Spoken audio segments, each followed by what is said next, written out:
On May 10, 1945, in a small interrogation room at Bad Mondorf in Luxembourg, a British officer sat across from Major Karl Erich Kuhlenthal, watching as the German's hand shook while holding a cigarette.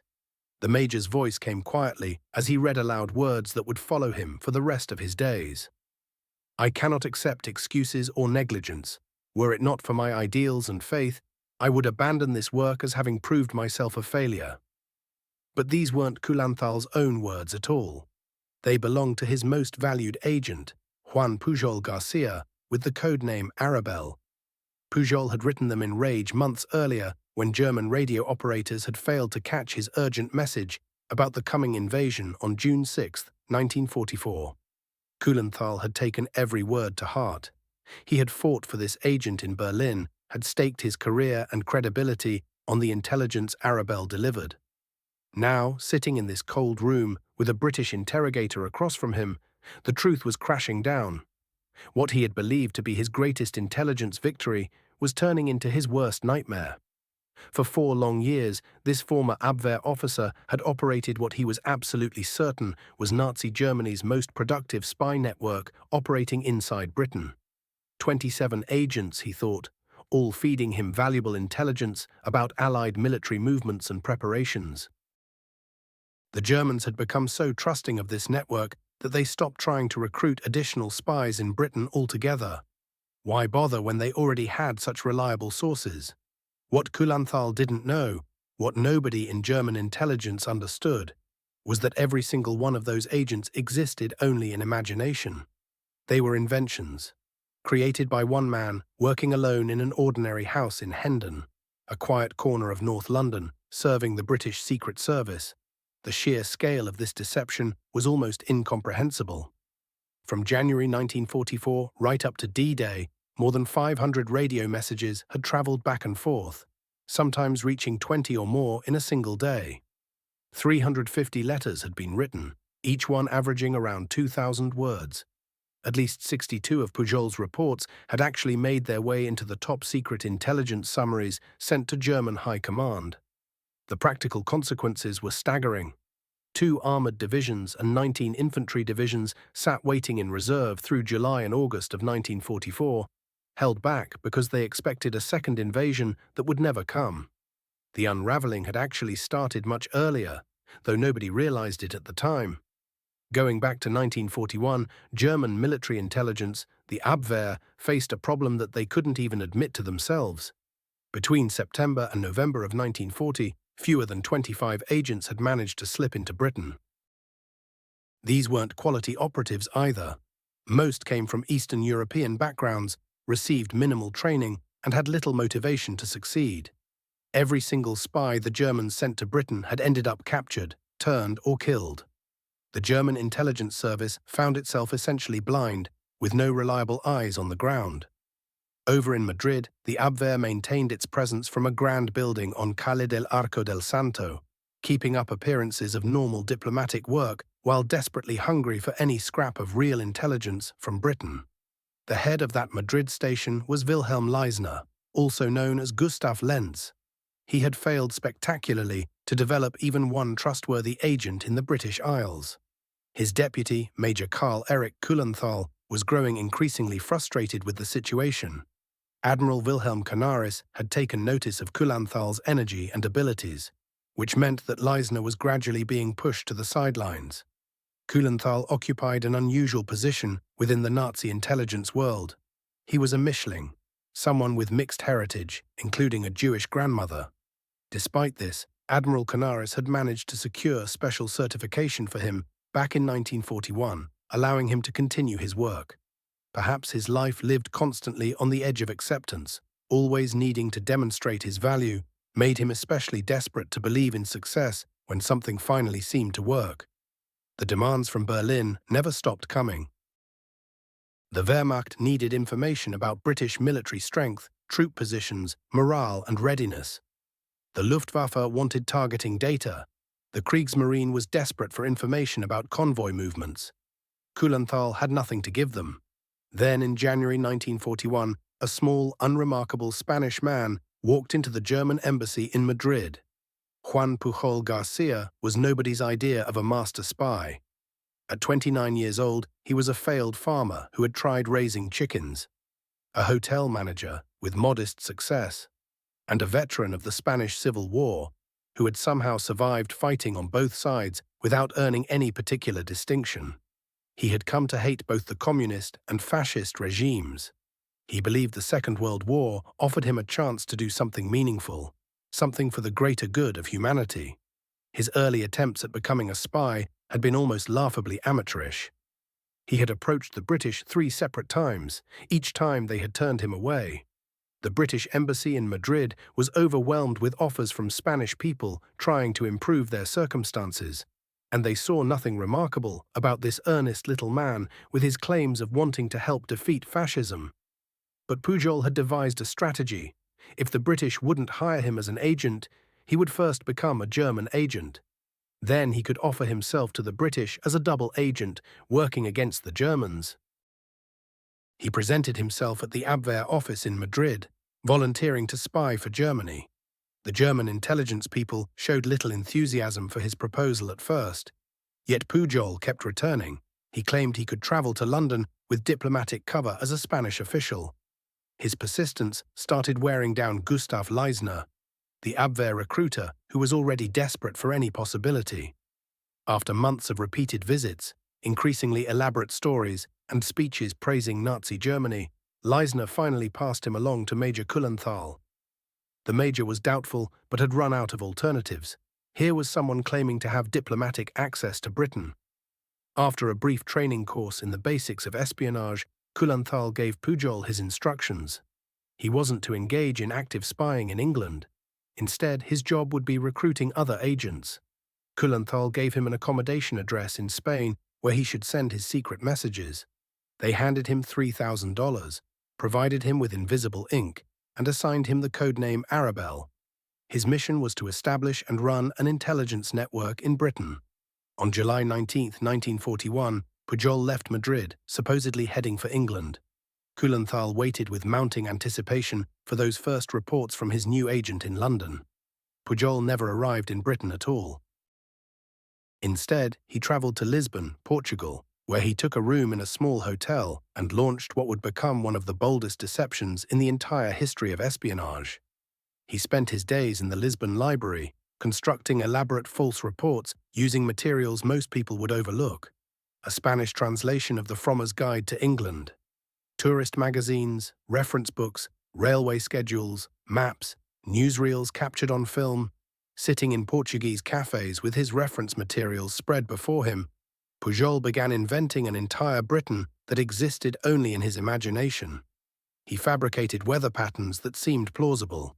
He created train schedules that appeared realistic. He described military movements that sounded authentic.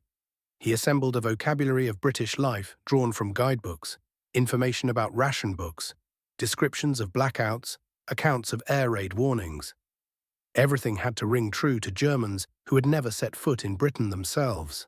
His first reports to Cullenthal started cautiously, offering general observations about British morale and weather patterns. The response from Berlin was surprisingly positive. They wanted more.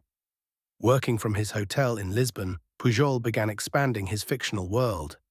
He created his first imaginary sub-agent, a Portuguese businessman named Carvalho, who supposedly travelled frequently for work and could report from various regions across Britain. The reports became increasingly detailed. He described convoy movements supposedly seen at Liverpool, though he placed the city in entirely the wrong location on his maps. He reported on troop concentrations in Scotland that existed nowhere except in his mind. He invented aircraft production figures from thin air. Every report carefully mixed just enough accurate information gleaned from newspapers that circulated to Lisbon with completely fictional details, creating a blend that seemed credible to his German readers. Yet Pujol made mistakes that should have exposed his deception immediately. He wrote about Glasgow dockworkers who would supposedly do almost anything for a litre of wine. He didn't know that British working people drank beer measured in pints, not litres of wine. He described trains running between London and Glasgow at speeds that would have been physically impossible on British railways. He positioned British Army divisions in locations that any competent officer examining a map would have recognized as impossible. Still, Kulanthal believed every word Pujol sent him. By late 1941, Pujol realized his deception was growing too complicated to maintain alone from Lisbon. He made the decision to expand further by inventing an entire network of non-existent spies working beneath him. At its height, this imaginary network included 27 agents. There was a Swiss banker operating in London, a Venezuelan dock worker stationed in Glasgow, a KLM airline pilot who flew the regular route between Britain and Portugal. Each fictional agent came complete with a detailed personality, personal history, and specific access to valuable intelligence. The Swiss banker, designated J2, could supposedly report on financial matters and government policy decisions. The Venezuelan student J3 was perfectly positioned at a Scottish military base where he overheard sensitive conversations. An unnamed Gibraltarian waiter, J4, worked in officers' canteens where military men talked freely about their work.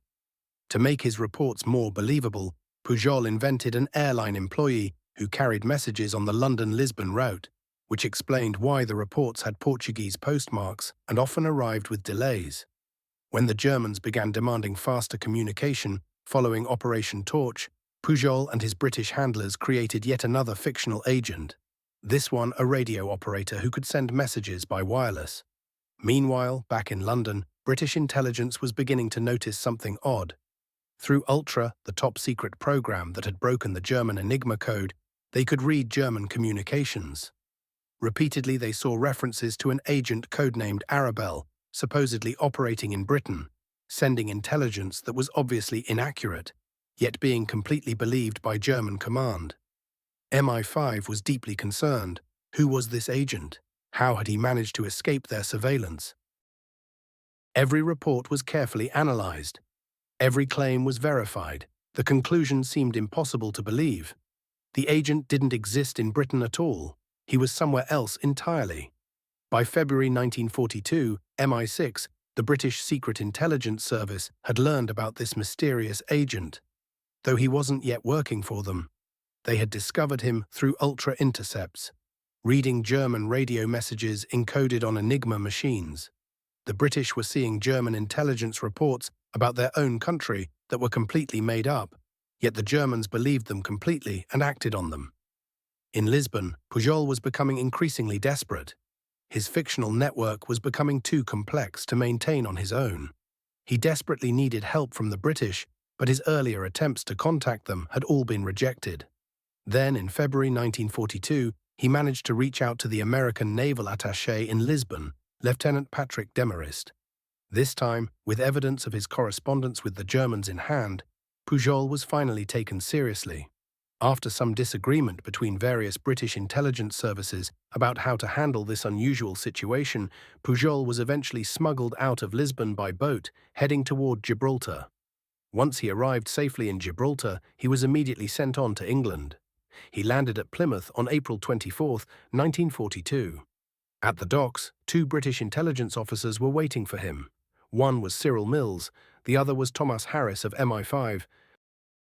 Harris, who was himself partly Spanish and spoke the language fluently, would become Pujol's handler and the brilliant co-architect behind what would become the greatest deception operation in military history. Mills suggested that Pujol's codename needed changing to reflect his extraordinary talent for deception, suggesting he should be called Garbo, after the famous actress Greta Garbo. The British were stunned by what Pujol had managed to achieve, working completely alone. He had built an entire intelligence network from a Lisbon hotel room, using nothing but guidebooks and old newspapers. The Germans believed in it completely. Now, with MI5's full resources behind him, this deception could grow into something far more ambitious and powerful. The address became 35 Crespigny Road in Hendon, North London. The house was a modest two-story suburban home from the 1920s, but it would become the nerve center of one of the war's most crucial operations. Inside, Pujol and Harris would spend countless hours together crafting messages to send to the Germans. Each communication had to maintain the distinct voice and personality of whichever fictional sub-agent was supposedly sending it. The Swiss banker wrote in an informal, cautious style. The Venezuelan student came across as enthusiastic but somewhat naive. The communist seaman was bitter about capitalism, yet remained loyal to his paymaster for the money. Harris proved brilliant at creating a convincing overall identity for Garbo, feeding the Germans a careful mixture of real military information, selected to be either harmless or arriving too late to matter, combined with false information designed to mislead. The difficult art lay in finding the right balance. Too much false information, and the Germans would become suspicious. Too much truth and actual damage could result to the Allied cause. Every single message had to be carefully calculated. The fictional network continued expanding. When Pujol needed to explain why his Liverpool agent hadn't reported on ship movements, he simply had the man die. To support this story, the British intelligence services arranged for an obituary to be published in the local newspaper, announcing the death of their non-existent spy. By early 1943, Garbo's network had become so intricate that staff members needed organizational charts just to keep track of all the fictional agents. Each one had developed their own subplot, their own particular access to information, their own personal quirks and habits. Some of them had fallen in love, others had fallen ill, some were constantly demanding more money for their services, others proved to be unreliable and disappointing. All of it was pure fiction. All of it was believed by the Germans without question. In Madrid, Karl Kulanthal had become completely dependent on the Arabelle network for intelligence.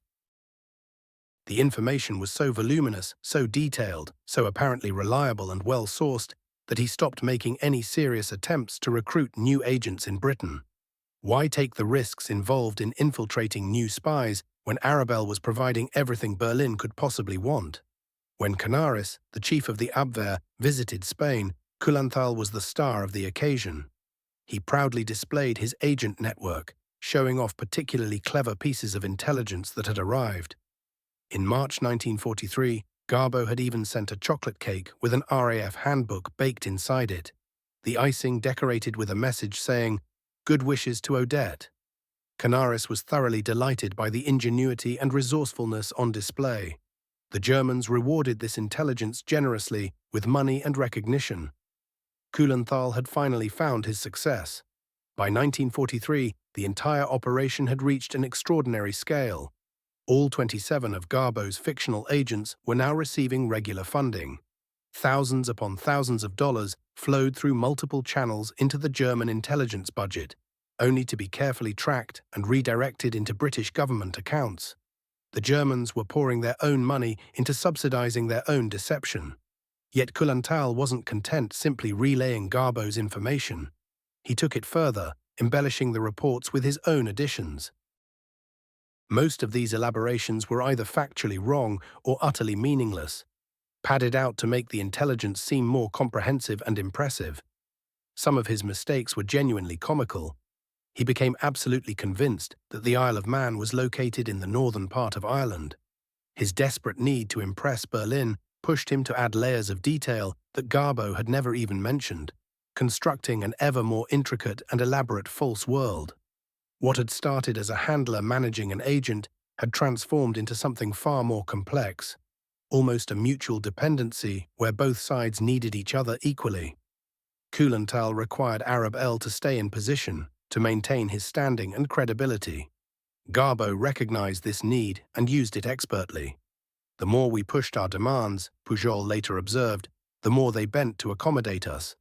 The more temperamental and difficult Garbo became, the more considerate they responded in kind. It was a delicate dance of manipulation.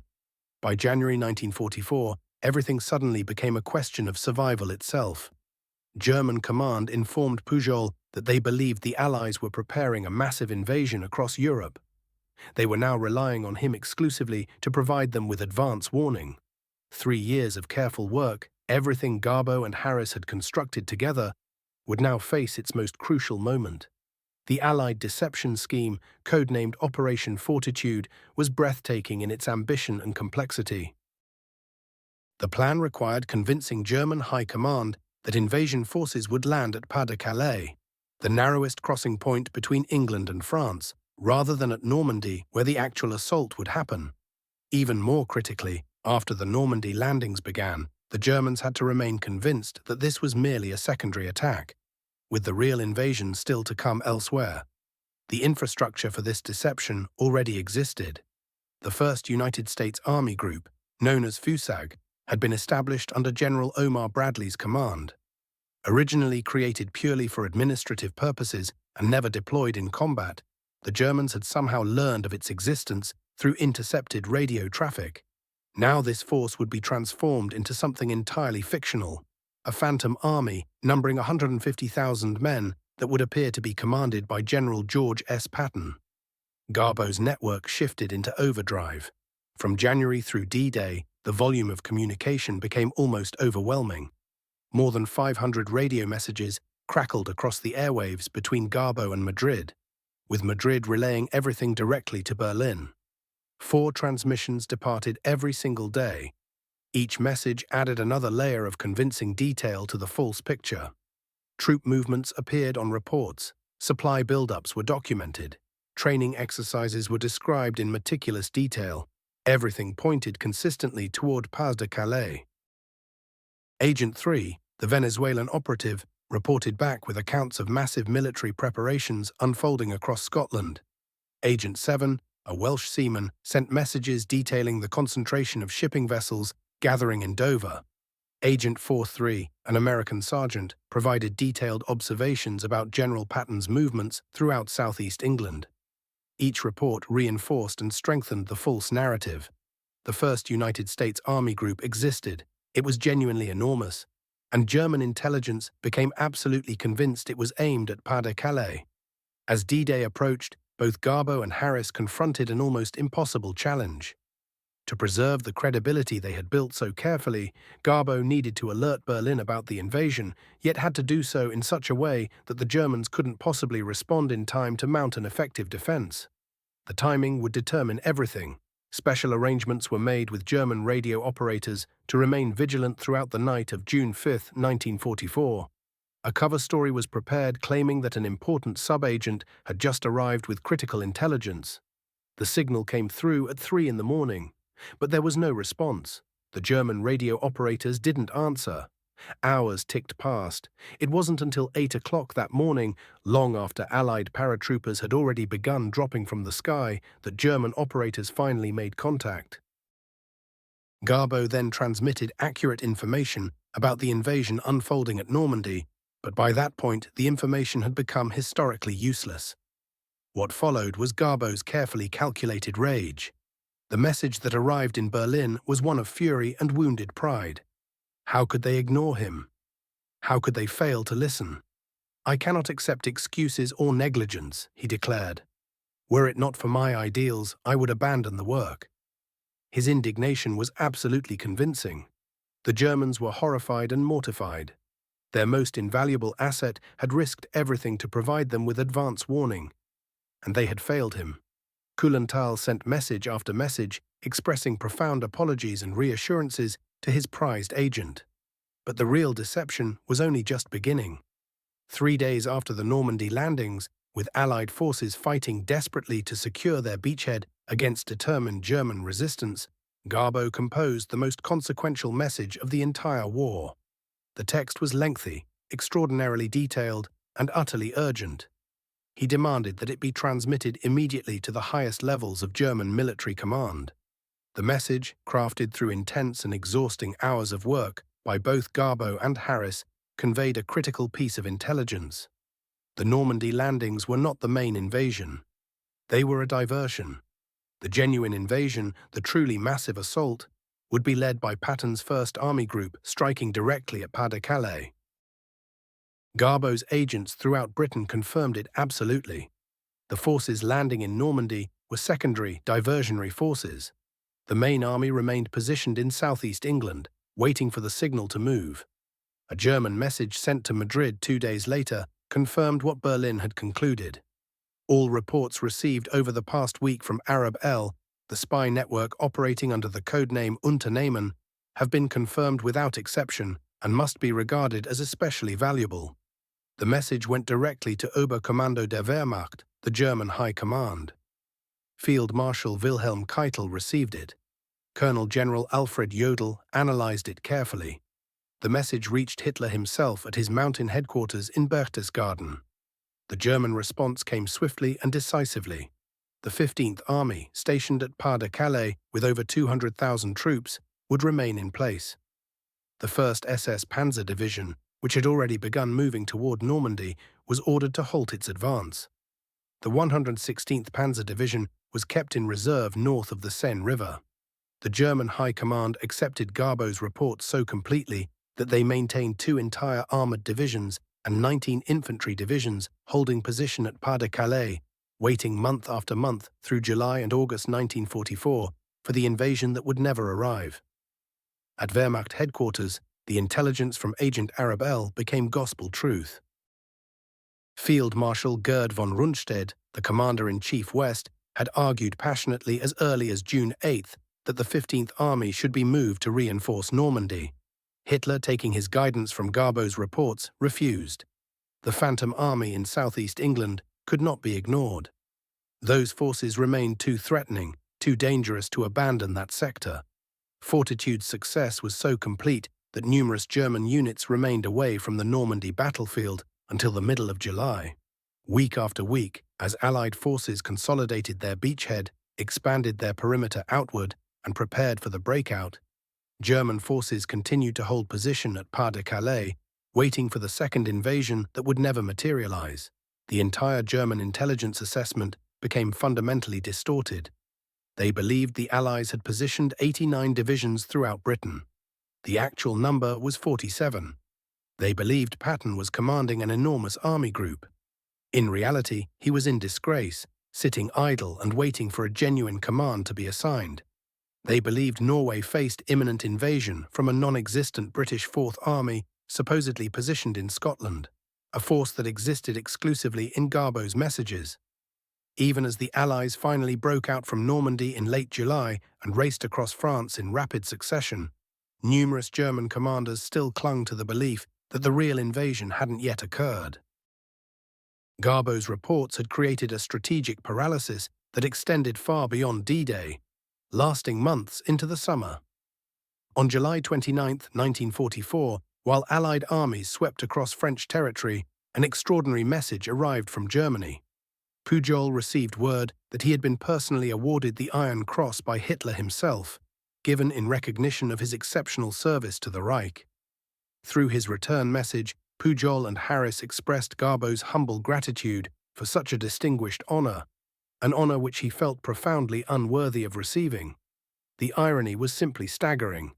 Hitler had personally bestowed Nazi Germany's most prestigious military decoration upon a British double agent whose deceptions had materially contributed to the Third Reich's eventual destruction.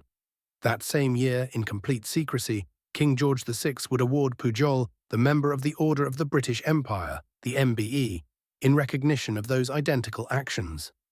He became one of the only individuals in history to receive high military honors from both opposing sides in the war. The Iron Cross Award proved definitively how completely the Germans trusted Garbeau. Even as their armies retreated backward, even as evidence of the massive deception gradually became visible, they never questioned their faith in the agent they considered their greatest source. By September 1944, with Allied armies pushing toward the German frontier, MI5 encountered a serious difficulty. After a frightening moment when exposure seemed possible, when it appeared Pujol might be identified as a British agent, leadership decided he should disappear from sight. His network, however, would continue transmitting misleading information to Berlin. The cover story was crafted carefully. Garbeau had fled because British authorities were closing in, threatening his security. Yet the sub-agents continued their work, sustaining the false narrative even as the Third Reich began its final collapse. Some agents filed reports about entirely fictional communist elements infiltrating the Allied armies. Others described invented tensions and friction between American and British military commanders. The Germans never wavered in their belief. When Berlin itself fell, when the Wehrmacht surrendered, German intelligence records still classified the Garbeau network as their most dependable and reliable source of intelligence from Britain. That interrogation in Luxembourg in May 1945 had been inevitable. Major Karl Erich Kulantal sat across from British intelligence officers in that room, watching methodically as they revealed the complete truth about Agent Arabelle. Document after document emerged from the interrogator's case. There was Garbo's entire message traffic. There were the German responses he had generated. There were the movement orders that had kept entire divisions locked in place at Pas de Calais. There were the intelligence summaries that had reached Hitler personally. And there was the terrible truth. Every single agent in the entire network was absolutely fictional, completely imaginary.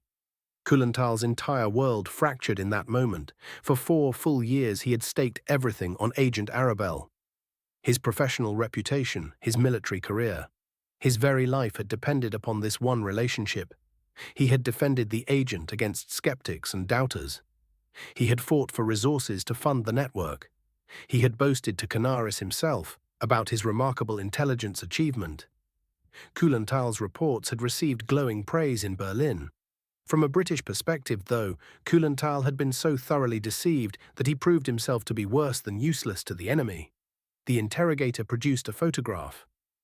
A small, ordinary-looking Spanish man gazed back at him, wearing a slight, understated smile. This was Juan Pujol Garcia, the failed chicken farmer who had walked into the German embassy in Madrid 4 years earlier with nothing but determination. The man who, working from a modest suburban house in North London, had constructed an intelligence network so convincing in every detail that German high command had built their entire military strategy around it. 27 agents, the interrogator explained, all of them fictional, all of them paid for by German intelligence, all created by one man and his British handler. Kulantal said nothing. There remained nothing to say. When the final calculations were completed, the numbers were simply stunning. The Garbo network had transmitted over 500 radio messages during the critical months immediately preceding D-Day. The Germans had paid approximately $340,000 in 1940s currency values to finance fictional agents who never actually existed. The deception had successfully kept more than 500,000 German soldiers away from Normandy during those vital weeks immediately following D-Day. Military historians would later determine that Operation Fortitude, with Garbo as its essential centerpiece, had shortened the European war by several months, possibly by an entire year. Those divisions held at Pas de Calais could have transformed the Normandy campaign into a catastrophic bloodbath for the Allies. Their continued absence allowed the Allies to gradually establish their beachhead and eventually break out from it. Yet beyond these military calculations lay a deeper consequence. German intelligence as an institution never recovered from the devastating psychological impact. If their most trusted network, their most productive source of intelligence, had been entirely fabricated, what else had they failed to notice? What other deceptions had they accepted? German generals would invoke this intelligence failure at the Nuremberg trials as a crucial factor in Germany's defeat. They had been outthought, outmaneuvered, and utterly deceived by adversaries they had fundamentally underestimated. When Field Marshal Keitel was questioned about the failure to respond to Normandy, he could only reference the intelligence assessments indicating Pas de Calais remained the primary target. For years after the war ended, the secret remained carefully protected. The double-cross system techniques, the strategic deception methods, the identities of agents, all remained tightly classified. German intelligence officers carried the knowledge to their graves, never fully comprehending the extent of the deception that had been orchestrated against them. Kulantal himself returned to Germany following his interrogation and lived a quiet, unremarkable existence until his death on October 25, 1975. Whether he ever genuinely accepted that his entire wartime achievement represented nothing more than British fiction remains a mystery. Those who knew him later suggested he continued maintaining that Arabelle must have possessed at least some genuine agents, that the entire network couldn't possibly have been purely fictional. Juan Pujol Garcia disappeared following the war's conclusion. With MI5's assistance, Pujol traveled to Angola and arranged what appeared to be his death from malaria in 1949. He subsequently relocated to Caracas, Venezuela, where he spent decades living in relative obscurity, operating a modest bookstore and gift shop. For 36 years, he remained hidden from public knowledge. His own children never learned the true history of their father's wartime activities.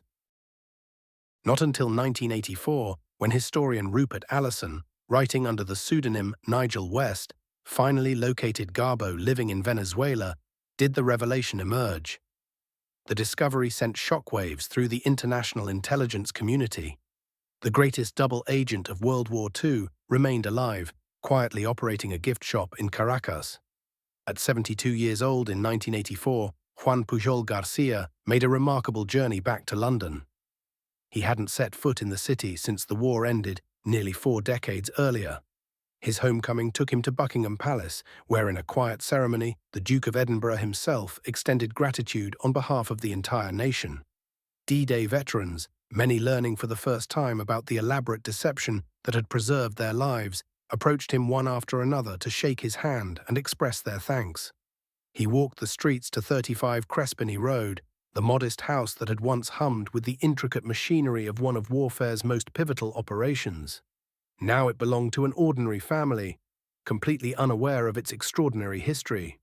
He reconnected with aging MI5 officers who had spent decades studying his case, many of them uncertain whether he even still lived.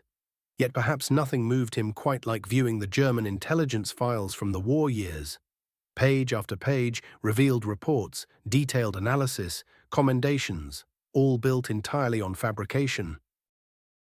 Payment receipts documented money sent to agents who existed nowhere but in his imagination. Operational orders had been issued based wholly on his invention. The entire machinery of German intelligence failure lay preserved in meticulous German documentation, a perfect record of how completely they had been misled. How could they have believed it all? Pujol asked the man who had guided him through those wartime years. Every word, came the reply. They accepted every single word as truth. Military historians worldwide would later examine the Garbo deception as possibly the single most successful intelligence operation of the entire Second World War. The question haunted observers then, and still does now. How could one man, working alongside his handler, deceive an entire intelligence apparatus? How could phantom agents become more trusted than real ones? Part of the explanation reached into German psychology itself. The Nazi regime, fundamentally constructed on propaganda and self-deception, possessed a peculiar vulnerability to believing whatever aligned with its desires. The Germans expected to maintain spy networks in Britain. When Garbo appeared, they accepted him readily. They anticipated Allied invasion near Pas-de-Calais. When Garbo confirmed this expectation, they embraced the intelligence completely. But beneath these surface explanations lay something deeper, the sheer artistry of the deception itself. Garbo and his handler didn't merely transmit intelligence, they constructed an entire world. Each fictional agent possessed distinct personality, personal motivation, particular strengths, evident weaknesses.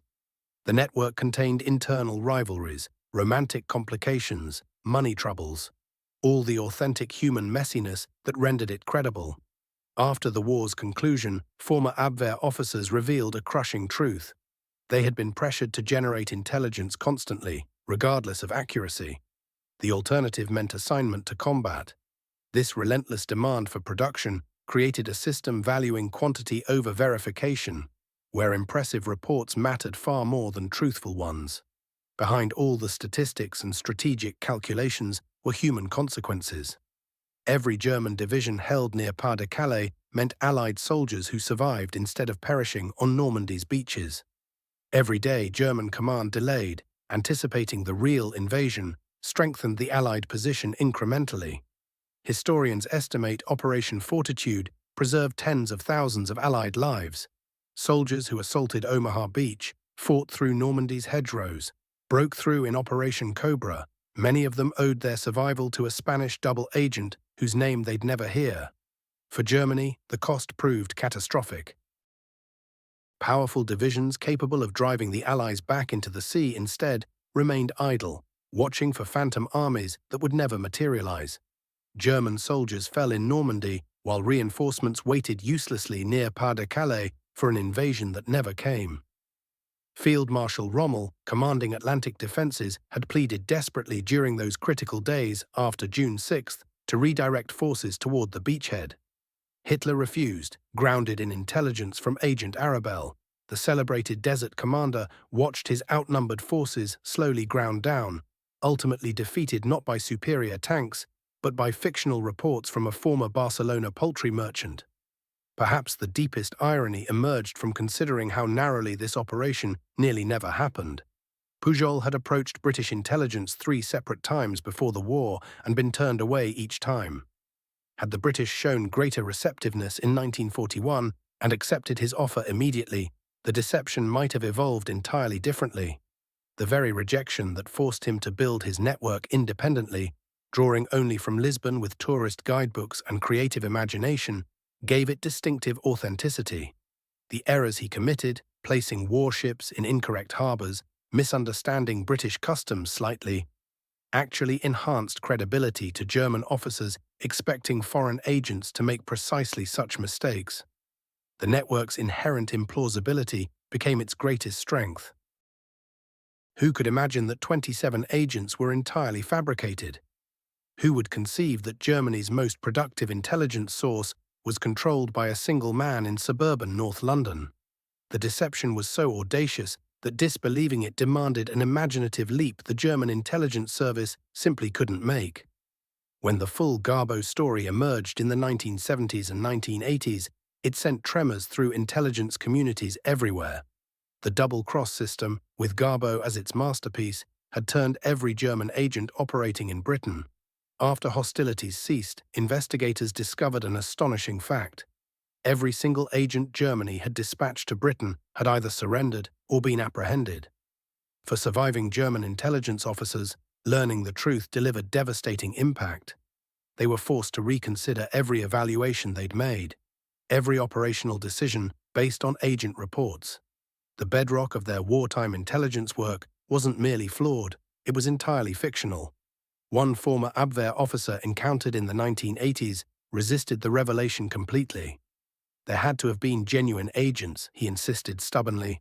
Arabelle couldn't possibly have invented everything. The details were simply too precise, too accurate. When presented with the evidence, Garbo's handwritten messages, the MI5 files, payment records, he fell silent. Then quietly, with the weight of understanding finally settling upon him, he said, "Then we never had a chance." Even after Germany's surrender, the Garbo network transmitted one final series of messages. In May 1945's chaos, as the Third Reich collapsed and Kuhlenthal himself faced imminent arrest, these signals reached Madrid. They warned of communist penetration within Allied ranks, spoke of secret Soviet agreements, described tensions that would shape the post-war world. Like everything originating from Garbo, they were carefully constructed fiction, engineered to serve British interests. But unlike wartime messages, nobody would act on them. The Third Reich was gone, its intelligence service shattered, its officers facing interrogation and trial. The very last Garbo network message bore a date of May 5, 1945, just 3 days before Germany's final surrender. It reported that Agent Thurr, the fictional Venezuelan student, had been apprehended by British counterintelligence. It was a perfect conclusion to the fiction, the fake arrest of a non-existent agent, transmitted to an intelligence service that would cease existing within days. Juan Pujol Garcia died on October 10, 1988, in Caracas, Venezuela, at age 76. Newspapers across the globe reported his passing. The chicken farmer who deceived Hitler, the spy who secured D-Day, the man who birthed an army of phantoms. Yet his influence extended far beyond his lifetime, in both concrete and intangible ways. The techniques he pioneered, constructing intricate, convincing fictional networks, became standard practice in intelligence agencies worldwide. The principle he demonstrated, that in intelligence work, perception carries more weight than reality itself, shaped Cold War operations for decades to come. The D-Day Museum in Portsmouth features a modest exhibition dedicated to Agent Garbo. Many visitors, descendants of D-Day veterans, encounter the story for the first time, learning how a Spanish double agent helped their grandfather survive. The display includes one of Garbo's encrypted messages, innocuous text concealing deception that transformed history. In that interrogation room in Luxembourg during May 1945, a British officer finished presenting the evidence of Garbo's deception to Karl Erich Kuhlenthal. The German intelligence officer had remained silent for nearly an hour, absorbing the scope of his failure. Finally, he posed a single question. The June 9th message, the one claiming Normandy was faint, did that originate from London? From a house in Hendon, the interrogator confirmed, composed by Garbo and his handler across 6 hours, transmitted by wireless to Madrid, retransmitted to Berlin, reaching Hitler himself. Kuhlenthal nodded slowly. Then we lost the war on June 9th, 1944, he said. The interrogator offered gentle correction. You lost the war the day you believed Agent Arabelle was real. The final accounting of Garbo's operation reveals staggering dimensions. 27 entirely fictional agents created and sustained. Over 500 wireless messages transmitted between January and June 1944. 315 letters averaging 2,000 words each throughout the entire war. $340,000 disbursed by German intelligence for non-existent agents. 62 Garbo reports incorporated into Wehrmacht High Command intelligence summaries. German 15th Army with multiple divisions retained near Pas-de-Calais after D-Day. Panzer reserves diverted from Normandy at critical moments. 7 weeks elapsed before German High Command accepted Normandy as the genuine invasion site. The mathematics of deception had produced strategic paralysis, allowing the Allies to establish their European foothold. Every fabricated agent report, every invented troop movement, every created conversation had contributed to deception so comprehensive it altered history's course. Even today, certain aspects remain unexplained. How did Kuhlenthal, regarded by colleagues as intelligent and capable, never suspect the deception? How did German intelligence, renowned for diligence, never verify a single Garbo agent? Part of the answer lies in the intelligence process's corruption itself. Intercepted messages indicated Kuhlenthal managed an expensive London agent, a Yugoslav diplomat costing the Abwehr £400 over 2 years. Some Spanish officers suspected he pocketed half the monthly allowances. The system rewarded producers of intelligence, not its verifiers. Kuhlenthal's advancement depended upon Arabelle being authentic, so he never examined inconsistencies carefully. Berlin required British intelligence desperately, so they never questioned their sole reliable source. The deception succeeded because every participant possessed reasons to believe it. Agent Garbo's triumph resulted from a convergence of factors unlikely ever to align again. A volunteer double agent possessed of exceptional imagination. A handler, Thomas Harris, commanding cultural knowledge and linguistic ability to deepen the deception. An adversary intelligence service desperate for information and inclined to trust it. Ultra-technology, permitting real-time monitoring of the deception's effectiveness. Strategic deception, Operation Fortitude, demanding exactly the intricate, credible intelligence Garbo supplied. Remove any element and the operation might have collapsed. Without Pujol's persistence, without Harris available as handler, without German desperation for British intelligence, without Ultra's feedback on success, any of these variations could have unraveled everything. At a 1984 London dinner reunion with surviving MI5 officers, Pujol received a question about his motivation. What drove him toward such perilous deception? His answer proved simple, yet profound. I wanted to accomplish something beneficial for humanity, he said. The Nazis represented evil. I had witnessed sufficient in Spain to understand that. If my imagination, my capacity for storytelling, could contribute to their defeat, then that constituted my contribution. I possessed no weapons, no explosives, no military force, but I commanded an ability to make the Germans accept whatever I conveyed. That was my weapon. He paused, then smiled slightly. And it functioned, didn't it? They accepted every word. Indeed they had. Throughout 4 crucial years, German intelligence had grounded their assessments in Agent Arabelle's reports and his network's communications. They repositioned divisions based on his intelligence, allocated resources according to his warnings, made strategic choices according to his perceptions. The Germans remained unaware that their most trusted window into British intentions was actually a mirror. reflecting back their own hopes and anxieties, meticulously arranged by a former chicken farmer and a Spanish-speaking art dealer's offspring laboring in a North London house. They never discovered that the invasion warnings they depended upon stemmed from fictional agents existing solely in Juan Pujol Garcia's imagination. They never recognized that their intelligence success was actually intelligence catastrophe. They never understood that Agent Garbo had guaranteed their defeat from his initial visit to their Madrid embassy. The Agent Garbo narrative stands as the ultimate illustration of how, in intelligence, just as in warfare, perception surpasses reality in power. The Germans fell not from lacking intelligence, but from trusting the incorrect intelligence absolutely. They suffered defeat not through armies or weaponry, but through imagination and deception operating on scales they had never conceived. When Karl Erich Kuhlenthal departed that interrogation room in Luxembourg, he bore knowledge that everything he believed, everything he had reported to Berlin, everything he had staked his career upon had been fabricated. The network he had championed to Canaris, the agents he had funded so liberally, the intelligence he had defended so vehemently, none existed.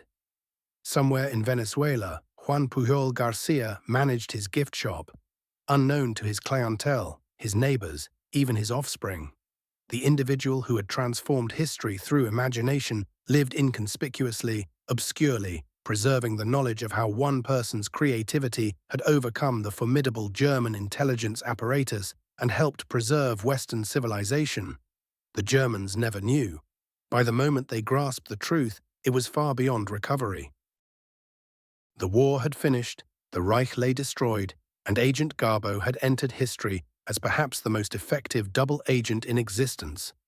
The spy who delivered D-Day armed with nothing except imagination, persistence, and German hunger to accept whatever they desperately desired to believe.